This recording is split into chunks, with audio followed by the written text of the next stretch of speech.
지난 여름에 압록강 일대에 대홍수가 났을 때 복구 작업에 동원됐던 북한군 병사들이 너무너무 배가 고파서 그냥 가라고만 했지 물자, 복구 물자도 안 주고 심지어 먹을 것도 안 주니까 민가를 약탈했다는 소식은 이 시간을 통해 안창일 소장과 얘기를 나눈 바 있습니다만 최근에는 이 접경 지역의 북한군의 약탈 상황이 도를 넘고 있다 그래요? 네. 북한에서는 고난행군 뒤에 군이 진주한다. 아까 저런 동원된 노력동원 이런 걸 공사, 도로 항만 다 북한군이 하는데 군이 진주했다 그러면 그 100km 반경 안에는 가축과 처녀가 남아나지 않는다. 아, 왜 처녀가 왜 나와요? 그러니까 그만큼 약탈도 하고 처녀도 성적인 착취와 강간이죠. 네, 짐작하겠습니다. 예, 네. 그런 건 그만큼 북한군이 아무런 맨주먹으로 진주해가지고 먹고 입는 걸 공급을 해줘야 되는데 정규군이면 이건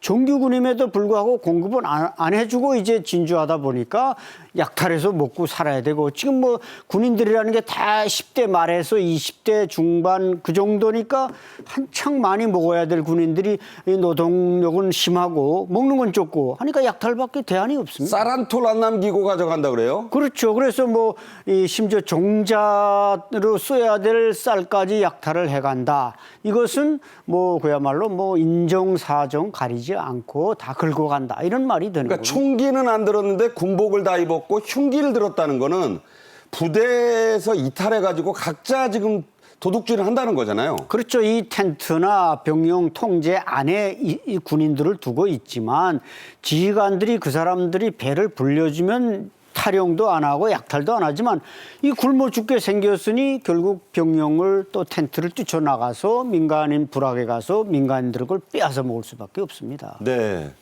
자, 북한군 병사들의 이런 조직적이고 어찌 보면 참 대담한 약탈은 말씀하셨지만 1990년대의 소위 고난의 행군 때나 있었던 옛일이잖아요. 네, 그렇습니다. 그런데 고난의 행군 때부터 지금까지 그와 같은 약탈행위는 계속 업그레이드 돼 왔지 한 번도 개선된 적이 없습니다. 네. 북한 군인들은 다 영양실조에 보통 5명당 1명씩 영양실조에 걸려 있으니까 왜냐하면 공급을 안 해주니까 훔쳐 먹어야 되고 뺏어 먹어야 되고 그래서 또 군인들은 총을 가지고 있으니까 민가에 들어가서 총 들이대고 내놓으라. 그럼 그 안 내놓을 사람이 어디 있겠습니까? 이 상황이 계속 악화 일로를 치달아 온 것입니다. 네. 일부에서는 동정론도 좀 있다 그래요.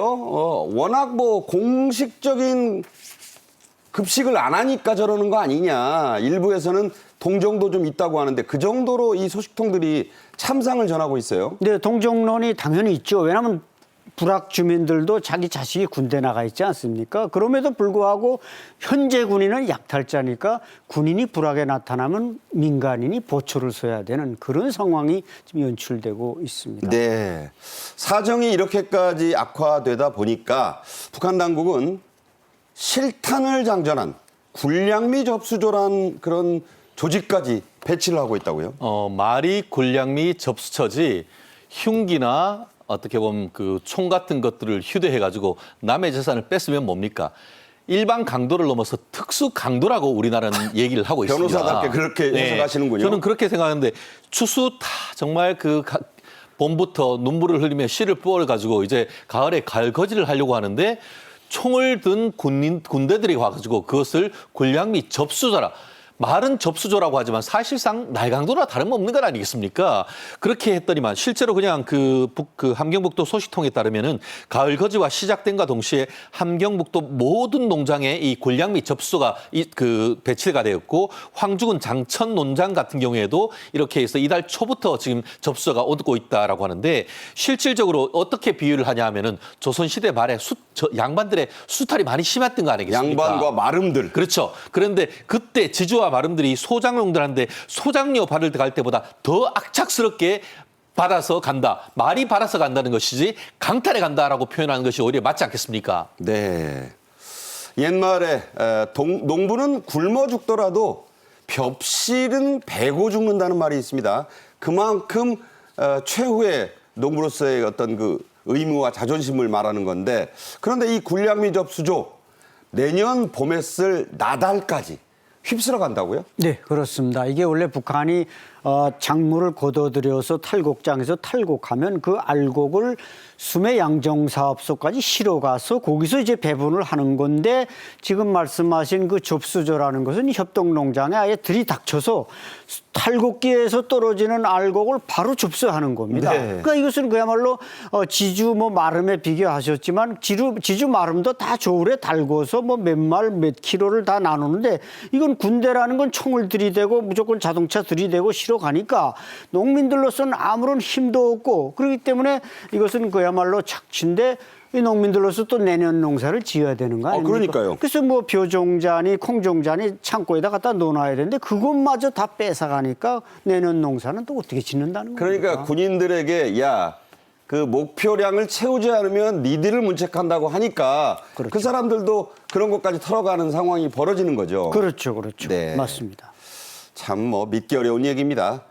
북한 당국은 주민들끼리 서로 먹거리를 교환하는 그런 지금까지 어떤 풍습, 관행도 금지하고 있다는데 이건 뭔 얘기예요? 예, 북한은 이제 이미 농민들은 이 노동자도 그렇지만 장마당 경제가 생긴 거 아닙니까? 그러니까 당국은 뭐 속수무책이고 이 장마당에서 뭐 간장, 된장 이런 것까지 만들어서 이제 내다가 팔아서 그걸 교환해서 먹다시피 해서 겨우 생존을 유지하는데 네. 이게 뭐 가짜 상품을 통제한다. 당국은 그런 명분으로 그걸 다 뺏어가고 회수하고 이런다 이거죠. 근데 북한의 그 열악한 환경에서 뭐 진짜가 어디 있겠습니까? 그럼요. 가짜가 상당히 많은데 그걸 그렇게 회수해 가는 것 역시 하나의 착취 현상입니다. 네.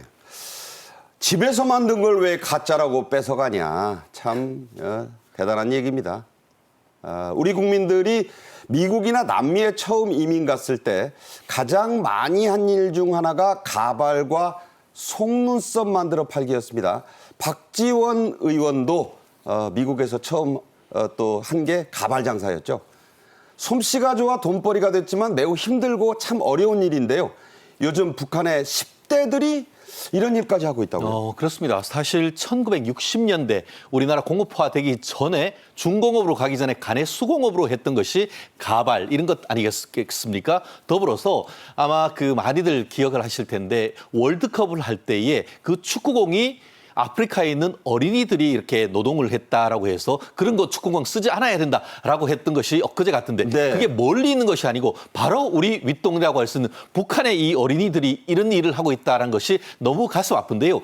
우리나라로 하면 중학교, 그 북한 같은 경우에는 초급 중학교 여학생들이 학교에도 가지 않고 이런 가발을 만들고 속눈썹을 만들어 파는데 이게 가격 하나하나가 얼마 되지도 않는다라고 하는데 이게 그 예전 같은 경우에는 정말 북한에서도 정말 어려운 사람들이 했는데 이제는 아주 어려운 사람들뿐만 아니고 일반적으로 이와 같은 아이들이 그 학교도 못 가고 노동력을 착취당하고 있다라고 하니까 북한의 인권 상황이 어떤지 정말 그 우리 대한민국에서 이런 부분에 대한 어떤 전 세계적인 어떤 여론전 이런 것도 반드시 좀 필요한 것이 아닌가 생각합니다. 네. 코로나19 전에는 정말 극빈 가정에서만 했던 일인데 이거를 이제 일반 가정도 하지 않을 수 없는 상황이다. 이런 얘기입니다. 자, 이렇게 힘들게 만들어 내다 파는 가발, 특히 속눈썹. 얼마에 팔립니까? 예, 보통 100개에 3,000원 내지 5,000원에 팔린다고 합니다. 북한 돈? 예, 북한 돈으로. 그러니까 3,000원이면 보통 북한 노동자의 한 달 월급이고 5,000원이면 북한의 김일성 종합대학 최고대학의 교수 월급이 한 달에 5,000원입니다. 네. 그러니까 100개만 만들면 그러니까 중학생들이 학교도 안 가고 그걸 만든다는 거 아닙니까? 먹고 살기 위해서. 네. 부모가 학교 가봤자 소용없어. 이거 만들어 돈 벌자 이러니까 파는데 북한에서 쌀 한 킬로가 보통 지금 6,500원에 쌀이 거래가 되니까 속눈썹 100개 팔아서 사실 쌀 한 킬로도 살 수 없는 돈이지만 그럼에도 불구하고 생존을 위해서 저런 열악한 상품들을 만들어내고 있는 겁니다. 네. 최근에 세계 기아 원조란 기구가 발표한 북한의 기아 지수. 저도 놀랐어요. 아프리카 수준이네요. 아프리카보다 못하다 이렇게 표현을 해야 될 것 같은데요.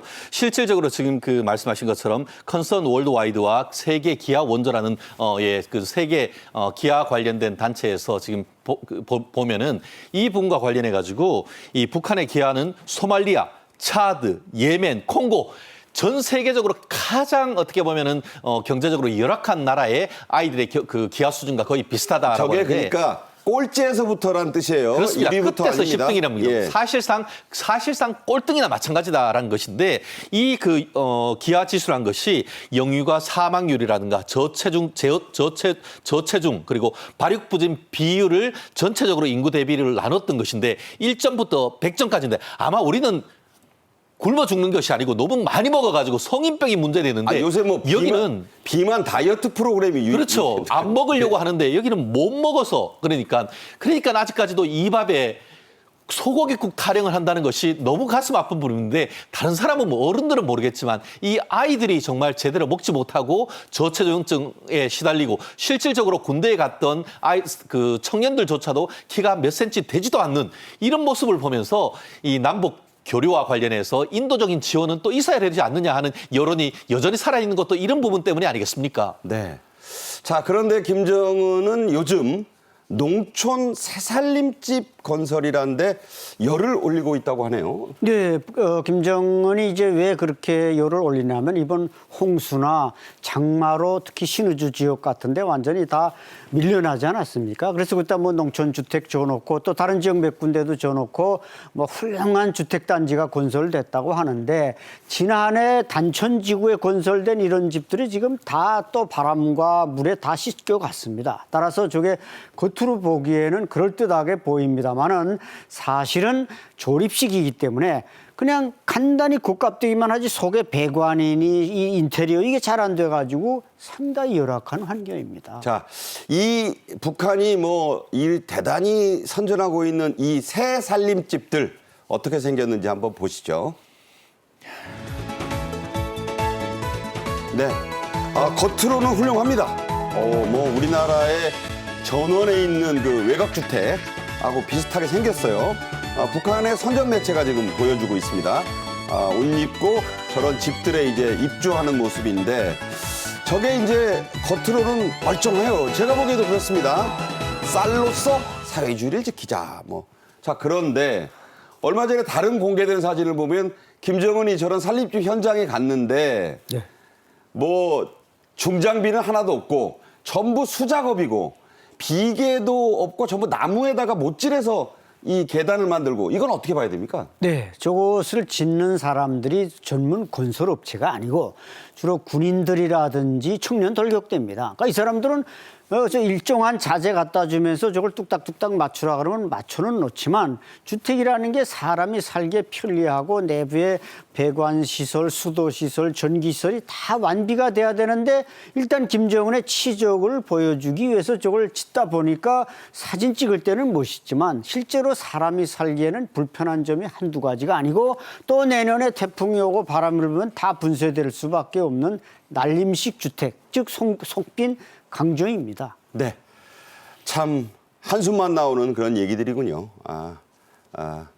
북한 사정 참 이렇게 열악합니다. 안찬일 소장과는 여기서 인사드리겠습니다. 잘 들었습니다. 감사합니다.